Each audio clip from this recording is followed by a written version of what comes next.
Assalamualaikum warahmatullahi wabarakatuh. Selamat pagi pemirsa Trans 7. Hasanah Ensiklopedia Islam Dunia pagi ini hadir kembali menemani Anda sebelum memulai aktivitas. 30 menit ke depan kami akan menyajikan sejumlah sajian menarik, ringan, bermanfaat, dan penuh informasi.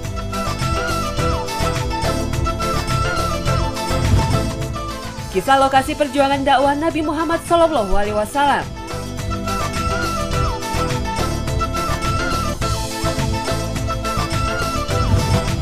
Kota berpenduduk muslim terbanyak.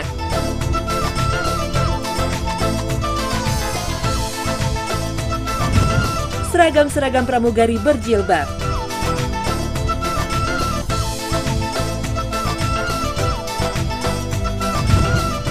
Dan pemirsa, inilah Hasanah Ensiklopedia Islam Dunia hari ini.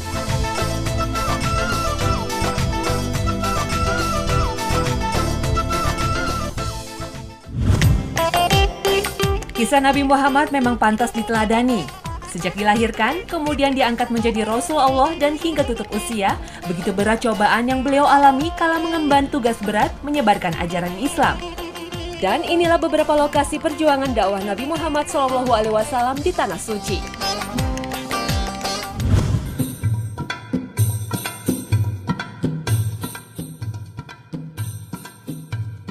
Rasulullah dilahirkan di Mekah 12 Rabiul Awal pada tahun Gajah.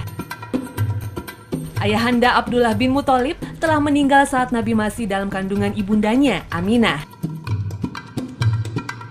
Saat ini tempat kelahiran Nabi Muhammad diubah menjadi perpustakaan. Letaknya tak jauh dari Masjidil Haram. Persisnya di sebelah Istana Raja atau tempat penginapan para tetamu Raja Abdullah. Hanya saja perpustakaan tidak terbuka untuk umum. Pada masa kelahiran Rasulullah, ada tradisi di masyarakat Mekah. Anak-anak yang lahir disusukan ke orang lain di daerah pedesaan. Dan Rasulullah SAW akhirnya disusukan ke Halimah Sa'diyah di daerah Taif. Di kawasan lembah inilah Rasulullah pernah bermukim. Beliau menghabiskan waktu kecilnya selama beberapa tahun di keluarga Bani Sa'ad di Taif ini. Untuk sampai ke lembah Bani Sa'ad memakan waktu hampir 2,5 jam lebih. Zaman dulu perlu 3 hari dengan keledai. Di lembah ini tidak ada yang tahu pasti letak rumah Halimah radhiyallahu anhu. Ada beberapa rumah kuno yang mulai dipugar. Di rumah seperti inilah dulu Rasulullah menjalani hidup masa kecilnya. Selama diasuh Halimah, banyak kejadian mukjizat dialami keluarga ini. Muhammad kecil yang sedang bermain dengan teman sebayanya dikejutkan oleh kehadiran malaikat Jibril. Jibril membelah dada Muhammad kecil lalu membersihkan hatinya. Di lokasi inilah Muhammad kecil dipersiapkan oleh Allah Subhanahu wa Ta'ala untuk menjadi orang besar.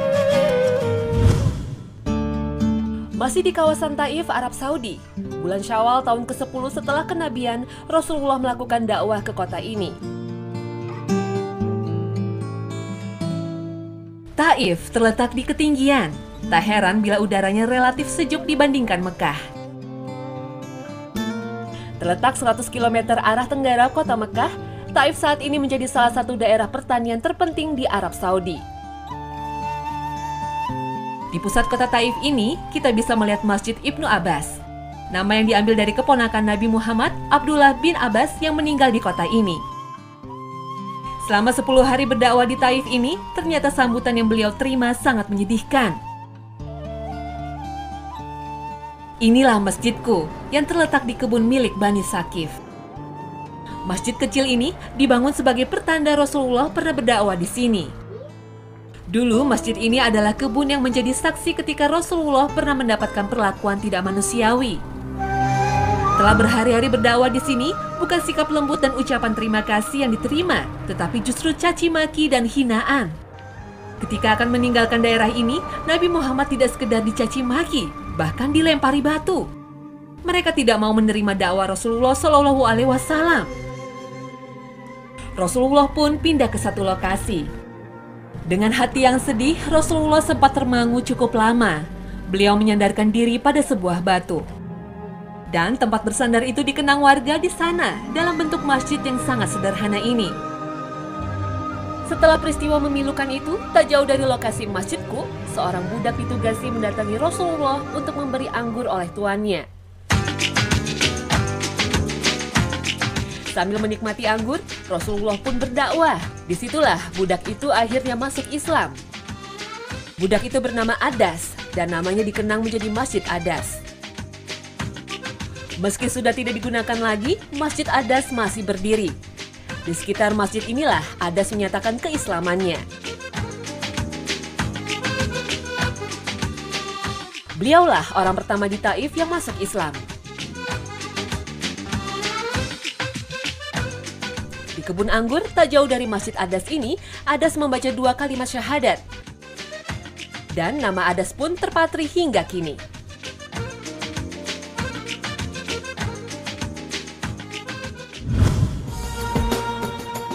Inilah Mina, sebuah lembah yang terletak 5 km sebelah timur kota Mekah, Arab Saudi.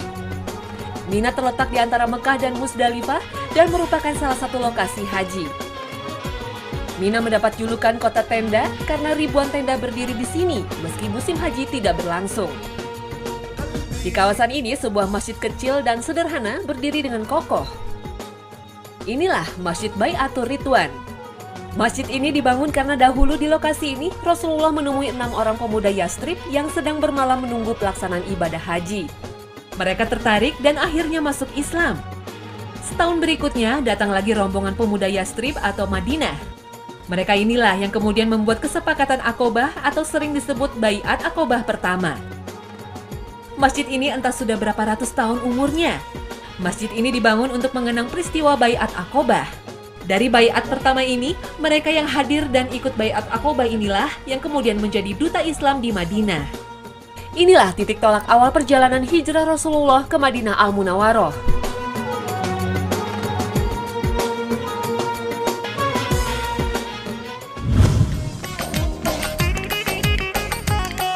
Pemirsa Hasanah, jangan kemana-mana. Tetap bersama Hasanah, Ensiklopedia Islam Dunia.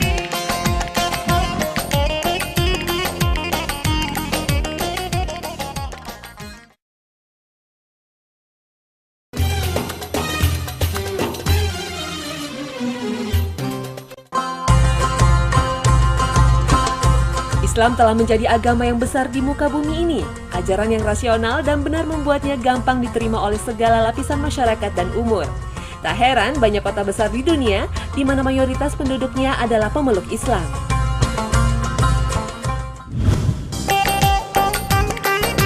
Indonesia merupakan negara berpenduduk muslim terbesar di dunia.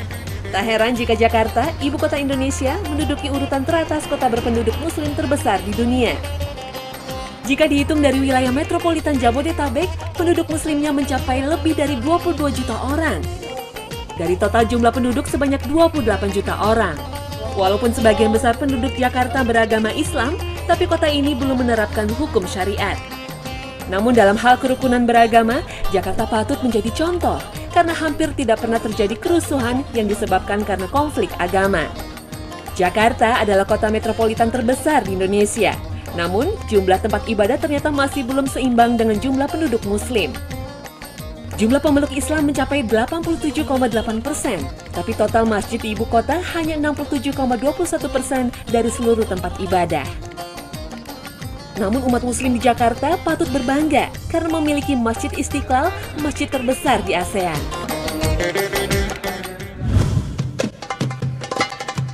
Mesir adalah negara yang sangat penting bagi umat Islam. Di sanalah banyak nabi diturunkan oleh Allah SWT.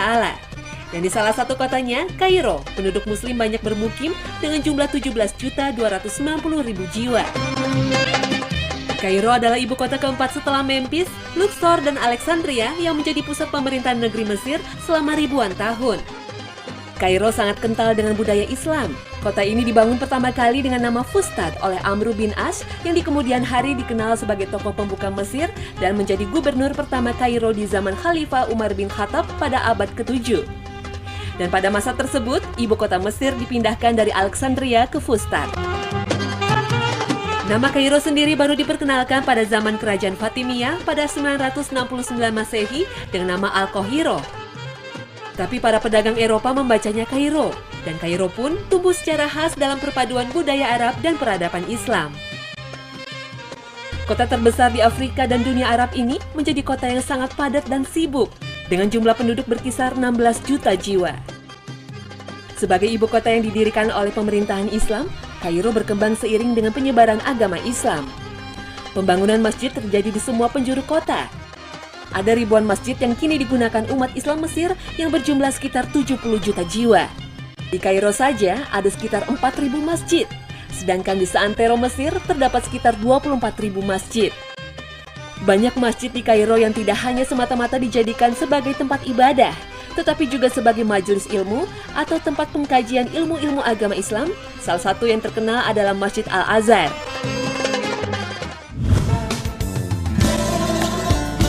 Selanjutnya yakni Istanbul, Turki, dengan jumlah penduduk muslim sebanyak 13.135.000 jiwa. Peradaban Islam dengan pengaruh Arab dan Persia menjadi warisan yang mendalam bagi masyarakat Turki. Sebagai peninggalan dinasti Utsmani, Istanbul adalah suatu kota metropolis yang berada di benua Asia dan Eropa.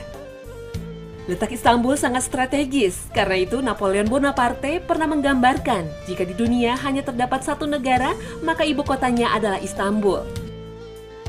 Selain penghubung Asia dan Eropa, kota ini sejak dulu menjadi pusat peradaban dan kebudayaan. Istanbul terpilih menjadi ibu kota kebudayaan Eropa hingga tahun 2010 dan terdaftar dalam salah satu daftar warisan pusaka dunia UNESCO sejak tahun 1985. Kota yang memiliki luas 1.536 km persegi ini pernah menjadi ibu kota dari beberapa imperium besar, yakni Kerajaan Romawi tahun 330 sampai 365 Masehi, Bizantium tahun 365 sampai 1453 Masehi, Kerajaan Latin tahun 1204 sampai 1261 Masehi, dan terakhir Turki Utsmani tahun 1453 hingga 1922 Masehi. Dalam kehidupan sehari-hari, agama memiliki peranan besar dalam lapangan sosial politik. Dan hukum yang berlaku adalah fatwa ulama. Kota berpenduduk muslim terbanyak selanjutnya adalah Karachi di Pakistan. Dari jumlah penduduk sekitar 15 juta jiwa, jumlah umat muslim yang bermukim di Karachi berkisar 13.085.000 jiwa. Karachi merupakan nafas dari negara Pakistan. Kota Karachi sebagai pelabuhan utama Pakistan, pusat bursa efek, bank sentral, dan pintu gerbang utama untuk jalur suplai militer barat menuju Afghanistan. Kota Karachi menghasilkan 68% dari pendapatan pemerintah dan 25% dari produk domestik bruto Pakistan. Karachi merupakan salah satu kota besar dunia yang dihuni oleh komunitas muslim yang besar. Oleh karenanya, nafas Islam begitu kental di sini.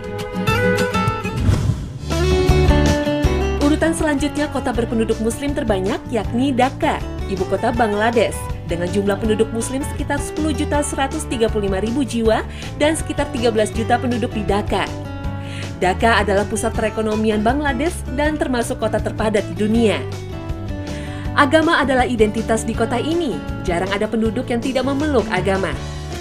Umat muslim di Dhaka memiliki masjid kebanggaan, yakni Masjid Baitul Mukarram yang termasuk dalam salah satu masjid terbesar di dunia dengan kapasitas mencapai 30.000 orang.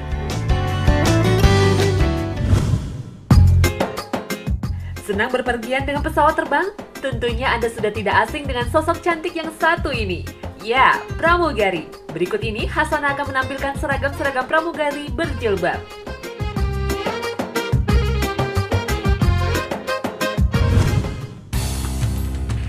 Islam menuntunkan umatnya untuk menutup aurat demi kemuliaan diri.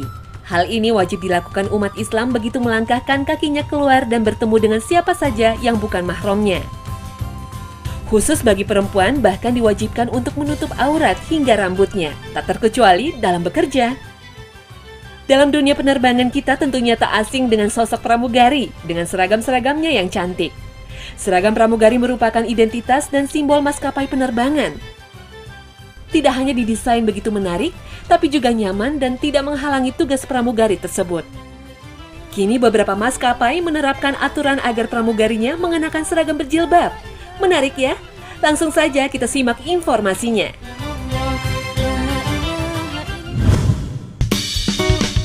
Yang pertama yaitu maskapai Saudi Arabia Airlines.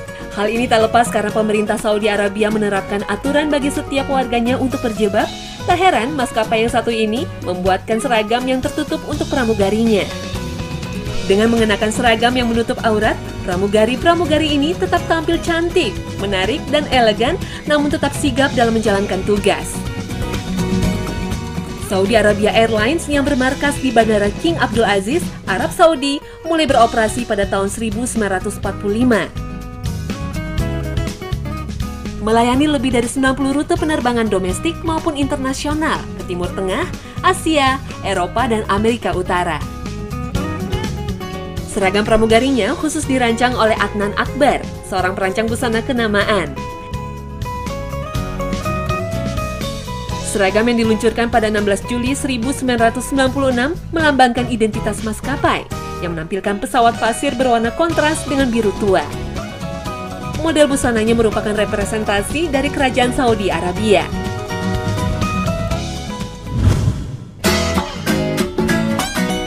Seragam berjilbab selanjutnya yakni dari Iran Air. Sudah sejak lama, pramugari Iran Air mengenakan seragam hitam-hitam yang memberi kesan militer yang tegas. Namun, jilbab bermotif garis emas dan topi yang diberi simbol Pegasus sebagai lambang maskapai menambah cantik penampilan pramugari-pramugari ini. Maskapai Iran Air sendiri berasal dari Iranian Air yang didirikan pada tahun 1946. Maskapai ini sekarang telah melayani lebih dari 60 rute domestik maupun internasional. Maskapai ini sekarang sedang mengalami pelarangan pendaratan untuk semua armada pesawatnya di Uni Eropa karena masalah keamanan.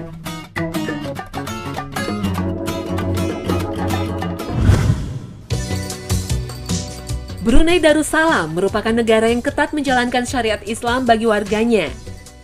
Ini terbukti dengan maskapai penerbangan Royal Brunei Airlines yang menerapkan seragam yang menutup aurat bagi para pramugarinya.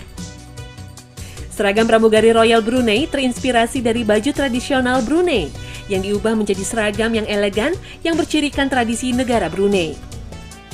Maskapai yang mulai beroperasi tahun 1975 ini memiliki 14 rute penerbangan ke seluruh dunia. Selanjutnya adalah seragam pramugari dari Pakistan International Airlines atau PIA. PIA selalu memilih desainer terkenal untuk mendesain seragam pramugarinya, di antaranya Feroze Kowais, Pierre Cardin, dan Sir Hardy Amis. Seragam terbaru yang didesain oleh Rifat Yasmin memiliki 3 warna berbeda, yaitu kuning, biru laut, dan orange. Seragamnya dilengkapi dengan beberapa ornamen bunga-bunga pada bagian dada dan ujung lengan, senada dengan jilbab yang dikenakan. PIA yang bermarkas di Jinnah International Airport di Karachi mulai beroperasi pada tahun 1946 dan sekarang telah melayani 60 rute internasional maupun domestik. Selanjutnya dari maskapai Gulf Air. Seragam yang didesain oleh Pierre Balmain dari rumah mode Prancis ini memang unik. Kemeja lengan panjang dan dilengkapi dengan topi yang di belakangnya diberi kain seperti jilbab. Walaupun tidak menutupi seluruh rambut, namun topi berjilbab ini dipertahankan dari masa ke masa, hanya mengalami perubahan detail saja. Gulf Air yang bermarkas di Bahrain International Airport ini mulai beroperasi pada tahun 1950 dan kini telah melayani 50 rute penerbangan domestik dan internasional.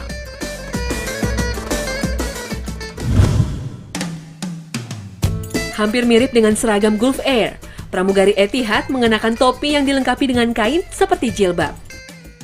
Seragam pramugari Etihad dirancang oleh Ettore Bilota dari Italia. Seragam Etihad merupakan salah satu seragam paling trendy di antara seragam pramugari lainnya.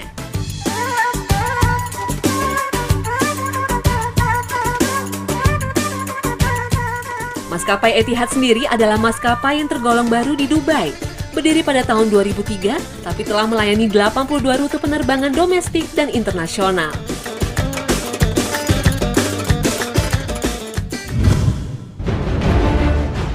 Seragam pramugari selanjutnya dari maskapai Emirates, salah satu maskapai besar dari Dubai yang mulai beroperasi tahun 1985. Seragam pramugari Emirates berkesan mahal dan formal dengan warna krem dan detail merahnya.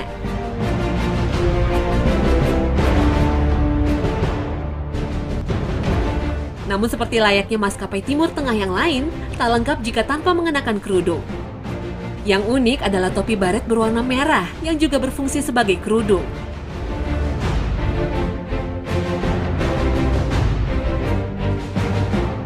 Emirates sendiri mulai beroperasi tahun 1985 dan kini telah melayani 120 rute domestik dan internasional ke seluruh dunia.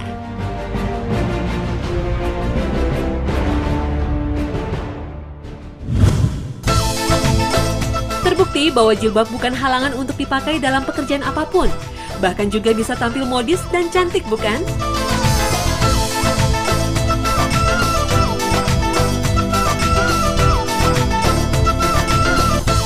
Nah pemirsa, inilah akhir kebersamaan kita dalam Hasanah pagi ini. Semoga seluruh sajian kami pagi ini bisa bermanfaat. Saksikan selalu Hasanah setiap hari pukul 5 pagi waktu Indonesia Barat, karena Hasanah adalah ensiklopedia Islam dunia. Terima kasih atas perhatian Anda, dan wassalamualaikum warahmatullahi wabarakatuh.